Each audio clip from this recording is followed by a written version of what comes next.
What's up, ladies and gentlemen, and welcome to this POV review by Autobahn. My name is Max, and today we are taking a look at this. It's finally here, the BMW M3 Touring.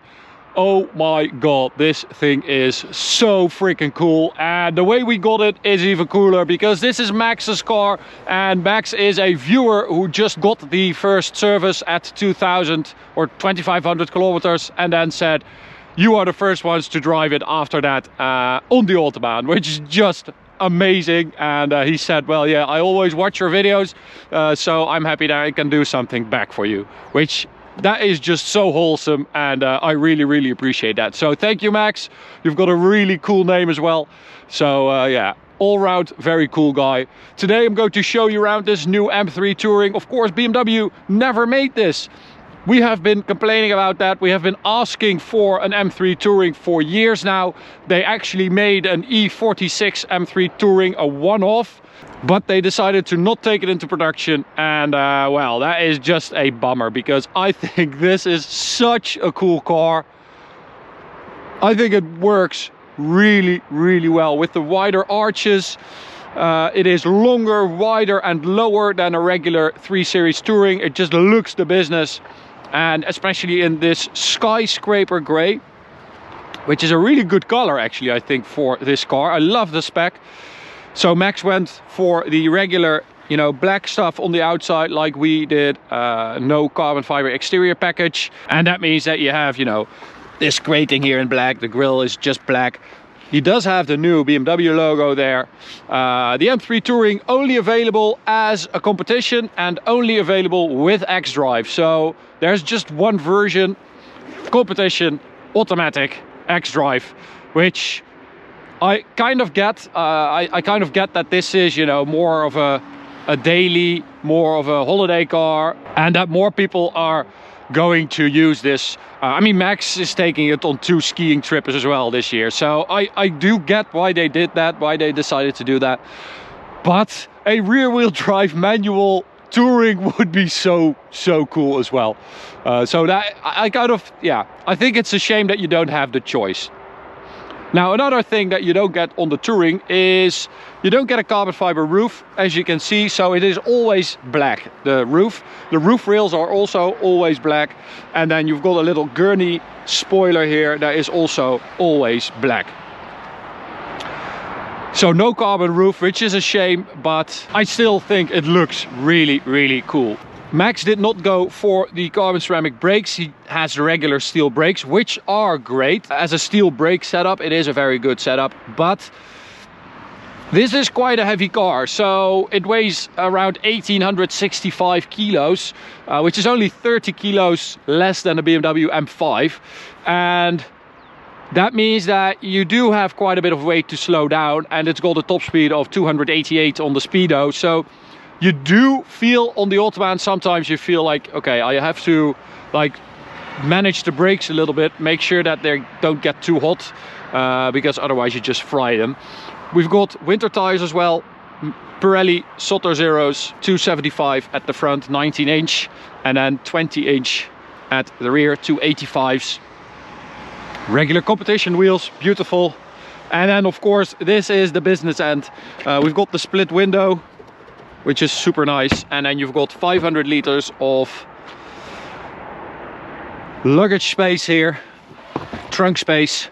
Very practical trunk actually for such a small car. You can actually fit a lot in it, and if you get the seats down, the rear seat, you have like 1500 liters of trunk space.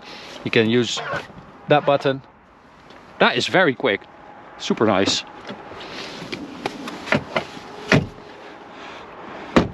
So yeah, I think, I don't know when I said this last, I think in my Taycan review, if you put like a Touring on something, I immediately think it looks cooler. And I don't know why that is. I think I really just have such a thing for fast Tourings because they have this like utilitarian feel, like they can do everything and anything. You can fit your dogs and your kids in it, or you can take it to the track. And I really like that concept. I don't know why I like it so much. We've got the regular black diffuser as well with the black tailpipes. It actually sounds pretty decent, I have to say. Yeah, not bad. So it's like 76 millimeters wider than a regular 3 Series Touring. You can really see that when you sit behind it. You can see those wheel arches, wide bumper, beautiful rear lights. Yeah, it's such a cool car. Let me know in the comments, do you guys like it? Would you get a regular M3 or would you get a Touring? I'm curious to hear what you guys think. So, S58 twin power turbo, 2 monoscroll turbos, and I mean, we know this engine, you know this engine. It is magnificent. It delivers 510 horsepower, 650 newton meters of torque stock, and it is just a beast. It's such an incredible power plant. You can tune it really easily, and it does like 660, 700 horsepower reliably, and yeah, I'm just in awe of what BMW have made here, because this engine is something else. It really is. So this is all the same as the regular M3, of course. What they did do is a lot of bracing on the chassis in the trunk, and it's got a different rear subframe, and it's got a different spring setup for the rear as well, for the Touring, because it is a bit heavier, around 70 kilos heavier than the sedan. You do have like a different, you know, dynamically speaking, there's a lot going on. It's a bit longer as well, and that's why they just try to get that rear as rigid as possible. So get the jacket off, and we'll check out the interior, which is a very nice spec. This cream, super light, absolutely beautiful. Max did go for the comfort seats and not the bucket seats, because he's going to daily it. I do get that. This is a much more comfortable seat, especially to get in and out of. And well, he did say that he's going to have to clean it a lot, and I think he's right, because it's done 2600 kilometers, and you can already see, you know, I think he wore a blue sweater or something, because you can see it already on the leather, which is a shame, but I mean, you can clean that up pretty easily. M3 Touring also introduces the 2-screen setup. Boo, I don't really like that. I like the old setup better. This also has the iDrive 8, so that means that you have basically like an Android thing with all these apps. It works fine, but it's just not as good as the previous system, in my opinion.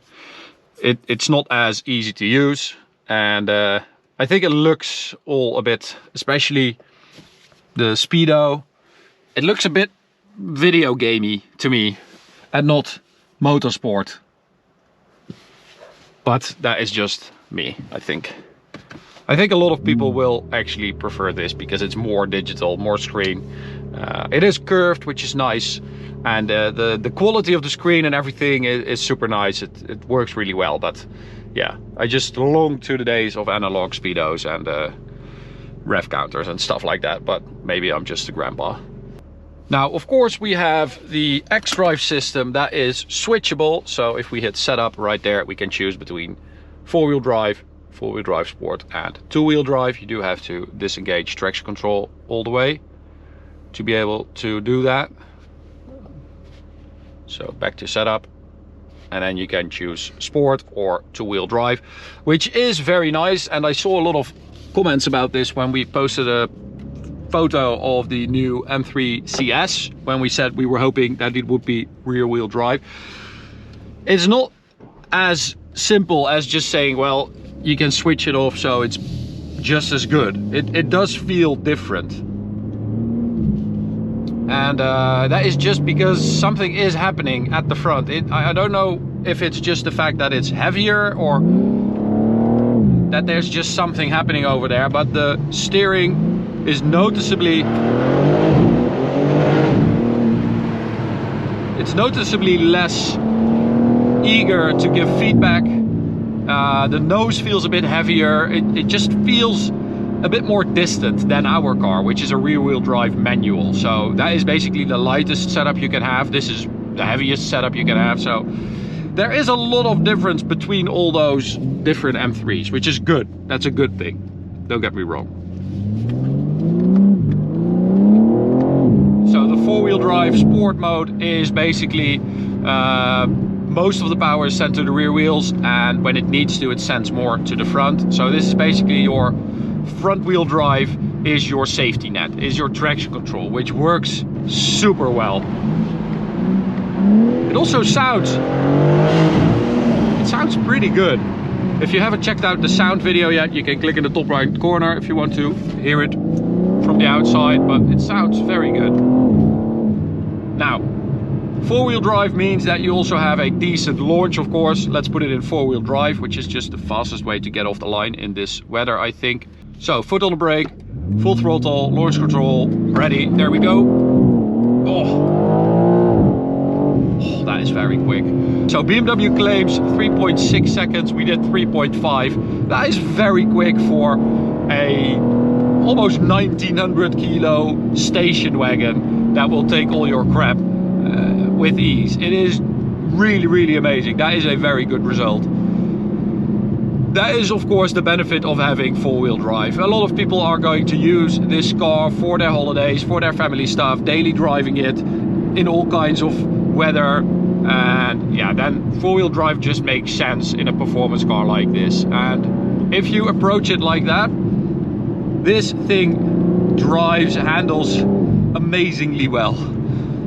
If you compare it to different station wagon performance cars, tourings, like an Audi RS4, Audi just introduced that latest version, the RS4 Plus or Competition or whatever, you know, just to keep up with BMW and their touring. And then of course the new C63 is going to have a 4-cylinder hybrid powertrain. Well, I can already tell you, without having driven the other two, that handling wise, driving dynamically wise, this is the one to have. It is just epic.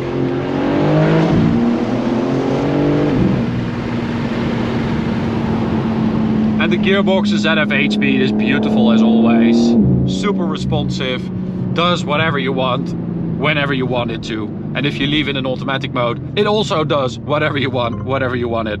It just decides that for you, and it almost always decides the right thing.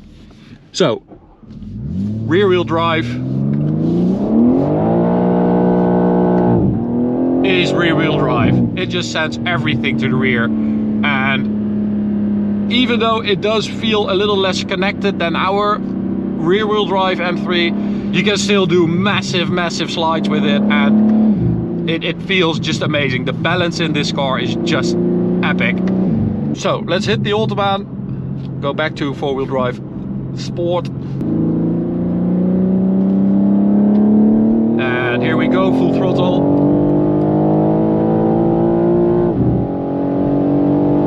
So performance wise,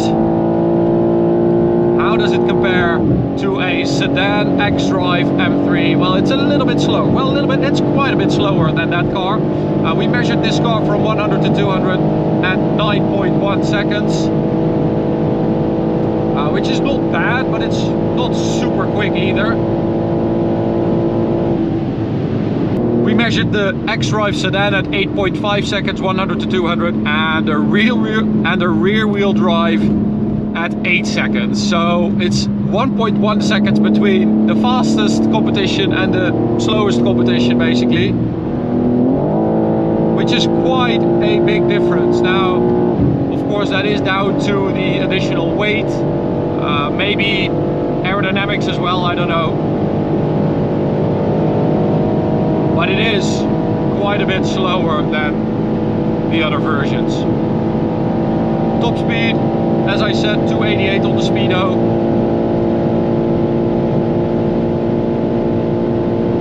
We are getting close to that. So that was like 285.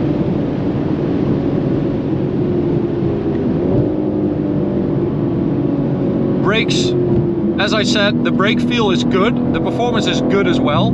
It's just the fact that when you get them too hot, they start fading real quick, and that is just something that is not going to happen with carbon ceramics.